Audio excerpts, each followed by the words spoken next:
अस्सलाम वालेकुम दोस्तों, मेरा नाम है इजहार खान। आप दे रहे हैं यूट्यूब। जैसा कि इस वीडियो में आपको दिखाएंगे, हमने डिस्पेंसर का कंप्रेसर प्लेस करके तो उसको ऑन कर दिया है। अभी जैसा कि इस पे देखेंगे 2 लीटर की इसकी वाटर कूलिंग कैपेसिटी है, जैसा कि उसमें थी 1 लीटर की। तो इसमें थोड़ा सा फ़र्क है, लेकिन कंप्रेसर सेम थे, सेम कैपेसिटी के थे और दोनों के 100 वाट का कंप्रेसर है।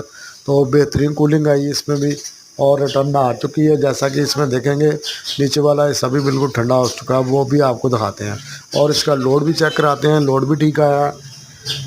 दूसरा, इसने ऑटो भी किया है, ऑटो पे भी बंद हुआ है। और यहाँ पे देख सकते हैं जो ब्लू लाइट है वो कूलिंग की, कंप्रेसर की है और नीचे वाला हिस्सा भी बिल्कुल ठंडा हो चुका है। जैसा कि आप इसमें देखेंगे, इसमें ज़रा नज़र कम आ रहा है, लाइट नहीं इधर कम है। तो कूलिंग इसकी बेहतरीन हुई है, नीचे भी कूलिंग आ चुकी है और पानी भी सही ठंडा हुआ है।